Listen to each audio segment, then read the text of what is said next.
सांसों के द्वारा अपने मन को शांत करने के बारे में आपने सुना होगा, लेकिन क्या आप सोच सकते हैं कि सांसों का एक ऐसा ध्यान है जो आपके शरीर को सभी बीमारियों से बचा सकता है। देखिए, आप सब लोगों ने कपालभाति, अनुलोम विलोम इनके बारे में सुना होगा। दरअसल कपालभाति या फिर अनुलोम विलोम जैसे प्राणायाम में हम सांसों का इस्तेमाल करके अपने शरीर की शुद्धि करते हैं। कुछ पलों का तूफान पूरे जंगल को हिला सकता है, उसी प्रकार कुछ पलों का सांसों का तूफान आपके रोम रोम को जागृत कर सकता है। सांसों के इस अद्भुत विज्ञान के बारे में पहले की बात है, एक राजा था जो अपनी प्रजा और अपने परिवार का खूब ख्याल रखता था, लेकिन राजा को अपने आदमियों पर कुछ दिनों से संदेह था और उस राजा के 3 बहुत ही खास मंत्री भी थे जो उसका काम संभालते थे। लेकिन कुछ दिनों से राजा के उन 3 मंत्रियों में से कोई एक मंत्री ऐसा मंत्री था जो राजा के पैसों में गड़बड़ी कर रहा था और वह मंत्री अपने काम को भी ठीक से नहीं कर रहा था। अब राजा काफी दुविधा में था। राजा को यह समझ नहीं आ रहा था कि उन 3 मंत्रियों में से कौन सा मंत्री बेईमान है और कौन सा मंत्री ईमानदार है। यह पता लगाने के लिए एक दिन राजा ने उन 3 मंत्रियों को अपने पास बुलाया और कहा, देखो मंत्री जी, हमारा जन्मदिन आ रहा है, इसलिए आप तीनों को एक घने जंगल में जाना होगा और आप तीनों को एक एक बैग दे दिया जाएगा। तो तुम उन तीनों को एक एक बैग दे दिया और उनसे कहा कि तुम तीनों को अलग अलग घने जंगल में छोड़ दिया जाएगा। उस जंगल में तुम लोगों को फल के पेड़ को ढूंढना है और अच्छे अच्छे और ताजा फल से इस ठेले को पूरा भर कर लाना है और तुम तीनों के पास सिर्फ आज शाम तक का ही समय है। राजा के कहे अनुसार वह तीनों मंत्री को जंगल में छोड़ आए। उसके बाद वह तीनों मंत्री जंगल में आ गए। उसके बाद पहला मंत्री बहुत ईमानदार और मेहनती था, तो उसने राजा के लिए बहुत सारे अलग अलग और अच्छे और ताजा फल से अपने ठेले को पूरा भर लिया। लेकिन उसे यह सब करने के लिए बहुत मेहनत करनी पड़ी। उसने अपना काम पूरा कर लिया था। वह बहुत थक चुका था और उसने अपना काम ईमानदारी से भी किया था। अब दूसरा मंत्री जो था वह बहुत ही चालाक था। उसने सोचा, राजा के पास इतना समय थोड़ी है कि वह यह सब जांच करे कि मैंने अच्छे फल लाए हैं या खराब, तो बिना ज्यादा मेहनत किए उसे जैसे ही फल जमीन पर पड़े मिले उसने वह अपने ठेले में रख लिया, बिना यह सोचे कि वह अच्छे हैं या खराब। जो उसे जमीन पर पड़े फल मिले थे वह बहुत ज्यादा खराब थे और वह आराम से पेड़ के नीचे बैठ गया। अब तीसरा मंत्री जो था वह बहुत ही ज्यादा बेईमान और आलसी था। उसने सोचा कि राजा सिर्फ ठेले की लंबाई और वजन ही देखेगा, यह नहीं देखेगा कि उस ठेले के अंदर क्या है और कितनी अच्छी और खराब चीजें हैं। तो उस तीसरे मंत्री ने बिना कुछ सोचे समझे अपने ठेले को सूखे पत्तों और कुछ छोटे छोटे पत्थरों से अपने ठेले को भर लिया और वह भी पेड़ के नीचे बैठ गया और शाम होने का इंतजार करने लगा। राजा के कहे मुताबिक समय समाप्त हो चुका था, शाम भी हो चुकी थी। अब वह तीनों मंत्री भी एक साथ अपने अपने ठेले के साथ राजा के महल में वापस आ गए। राजा ने देखा कि वह तीनों मंत्री जंगल से वापस आ गए हैं, तो राजा ने उन तीनों मंत्रियों के ठेले को खोलकर देखा नहीं कि उसके अंदर क्या क्या है और उसने उन तीनों मंत्रियों को अलग अलग जेल में 1 महीने के लिए जेल में कैद कर दिया। राजा ने सिपाहियों को यह आदेश दिया कि इन तीनों को 1 महीने तक खाना नहीं दिया जाएगा और यह तीनों भी 1 महीने तक वही फल खाएंगे जो इन तीनों ने जंगल से अपने ठेले में भर कर लाए हैं। और उन तीनों मंत्री को राजा ने जेल में कैद कर दिया।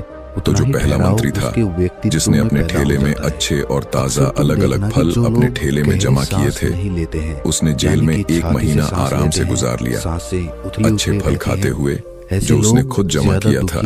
उसके बाद जो दूसरा मंत्री था जिसने बेकार और खराब फल अपने ठेले में रखे थे, उसे वही बेकार और खराब फल 1 महीने तक खाने पड़े और वह उस जेल में ज्यादा दिनों तक टिक नहीं पाया और बाद में वह खराब फल खाने की वजह से बीमार पड़ गया और उसकी तबीयत खराब हो गई। अब जो तीसरा मंत्री था जो बहुत ही बेईमान और आलसी था, जिसने अपने ठेले में सिर्फ सूखे पत्ते और कुछ छोटे छोटे पत्थर भरे थे, क्योंकि उसके ठेले में खाने के लिए कुछ सूखे पत्ते और कुछ छोटे छोटे पत्थर ही थे, तो वह 1 महीने के लिए क्या खाता। और तभी उसे अपने बेईमानी और आलस्य पर पछतावा होने लगा कि शायद मैंने उस दिन थोड़ी मेहनत करके इस ठेले में फल रख दिए होते तो आज मेरा यह हाल नहीं होता। अगर और वह जीवन में बिना अच्छी कुछ आदतें खाए बनानी है, वह मंत्री जेल सोचने में का 2 दिन के नजरिया बाद सकारात्मक ही रखना जेल है, के अंदर ही तो भूख के हमें अपनी कारण मर सांसों गया। को समझना होगा। तो दोस्तों, और इस उसका कहानी से सबसे हमें यह अच्छा सीख तरीका मिलती है अपनी कि सांसों हम का जो ध्यान। आलस और बेईमानी सांस करते हमारी हैं, हमेशा चलती बेईमानी रहती है। मतलब अगर अपने ही पूरे काम दिन में से अपना कुछ समय नहीं करना, हम अपनी अपना सांसों मन पर नहीं ध्यान लगाना लगाने को और दें, खाली बैठे तो रहना, हमारा पूरा जीवन तो उससे आज तो हमें कोई फर्क नहीं पड़ता। धीरे धीरे आज तो हम अपने काम में आलस करके आराम कर लेते हैं, गहरा होता जाएगा, लेकिन कल भविष्य में कुछ दिन के बाद हमें उस पर पछतावा होता है। अपने आपने बहुत से लोगों को यह कहते हुए सुना होगा कि काश उस समय पर मैं ऐसा कर लेता तो आज उस इंसान की जगह मैं होता, लेकिन उस समय पर उन लोगों ने आलस को अपनाया था। इसीलिए वह आज जहाँ के वही है, और जिसने मेहनत को अपनाया था वह इंसान अपनी मंजिल में आगे बढ़ गया। तो अपने काम के साथ बेईमानी और आलस्य बिल्कुल भी मत करो। उसके बाद तो हमें पछतावे के अलावा और कुछ भी नहीं मिलता। यह जो समय है ना, इसकी कीमत कोई नहीं लगा सकता है। हम लाखों रुपए देकर भी अपनी जिंदगी का 1 मिनट भी वापस नहीं ला सकते। निरंतर ये देखने इसीलिए इस समय का सही उपयोग करो। समय की एक अच्छी बात है और एक बुरी बात है। अच्छी बात यह है कि हम उसे किन चीजों में गुजारते हो, ये हमारे हाथ में होता है। और बुरी बात यह है कि समय गुजर जाता है और सभी के पास दिन में 24 घंटे होते हैं, गरीब के पास भी और अमीर के पास भी। बस ये हमारे हाथ में है कि हम उस समय से क्या नया कर सकते हैं। वैसी ही भावनाएं तो अपने एक एक पल का हिसाब रखो कि हम उन्हें किन चीजों में गुजार रहे हैं। तो अगर आप इस कहानी को और भी लोगों तक पहुंचाना चाहते हो तो इस वीडियो को लाइक करो ताकि वीडियो को और भी लोगों तक पहुंचाया जाए। किसी भी कार्य में सफलता दोस्तों, आपने आज के इस वीडियो से क्या सीखा वह मुझे आप कमेंट में बता सकते हैं। इसी के साथ में उम्मीद है कि आपको आज की वीडियो पसंद आई होगी, जैसे कि तो इस वीडियो को उस इंसान को शेयर करें जिससे यह कहानी सुनने की जरूरत है, और उसी के ठीक बाद चैनल को सब्सक्राइब करें।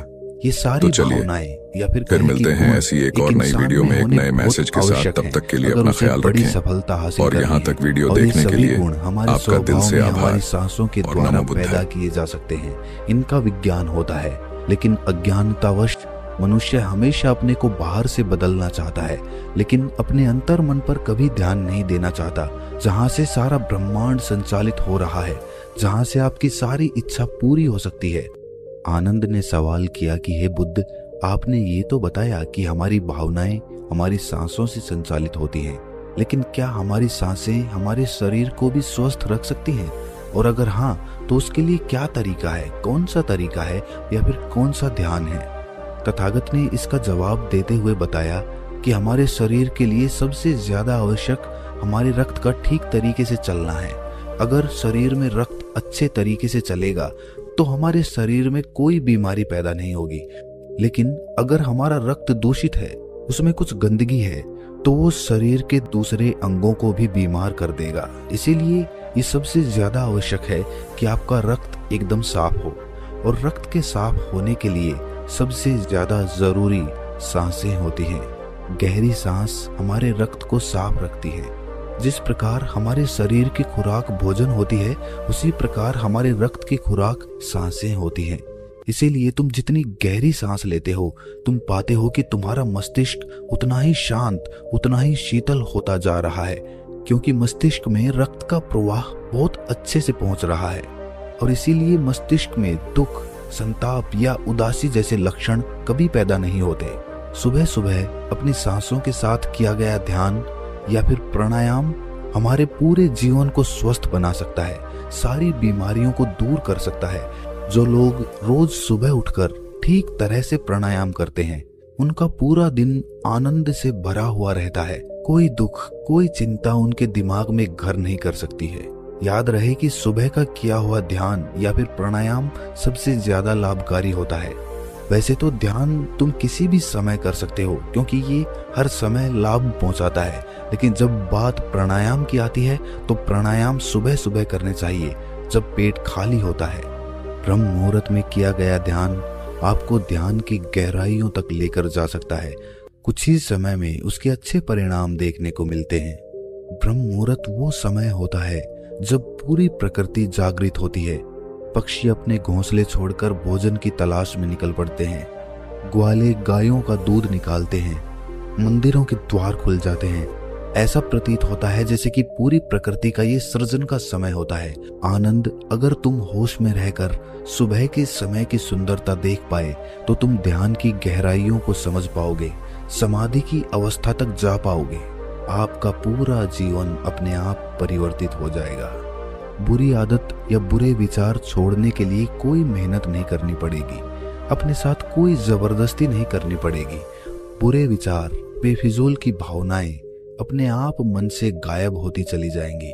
जब तक तुम उन्हें बाहर से बदलने का प्रयास करते रहोगे तब तक सफलता कभी तुम्हारे हाथ नहीं लगेगी। लेकिन अगर अपनी सांसों का सहारा लोगे तो पहले दिन से ही परिवर्तन आने शुरू हो जाएंगे। तथागत ने कहा कि मैं ये नहीं कहता कि इसका परिणाम तुम्हें 10 साल बाद मिलेगा, इसका परिणाम तुम्हें तत्क्षण मिलेगा। जब भी तुम कुछ समय के लिए अपनी सांसों को शांत करके एक जगह पर अपनी सांसों पर ध्यान टिकाते हो तो तुम्हें एहसास होगा कि तुम्हारा मन अपने आप शांत हो गया है। उसमें कोई दुख, कोई विचार, कोई भावना तुम्हें परेशान नहीं कर पा रही है। कठिन परिस्थितियों में खुद पर काबू रखना, खुद पर विश्वास रखना, ये सबसे ज्यादा आवश्यक है। और ये तभी संभव है जब हमारी बुद्धि सुलझी हुई हो।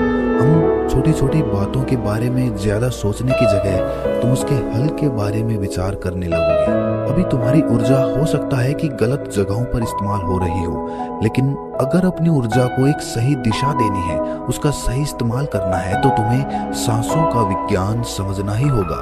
और ये कहकर बुद्ध हमेशा की तरह अपनी गहरी योग निद्रा में चले गए। तो दोस्तों, कैसी लगी ये कहानी आपको? कमेंट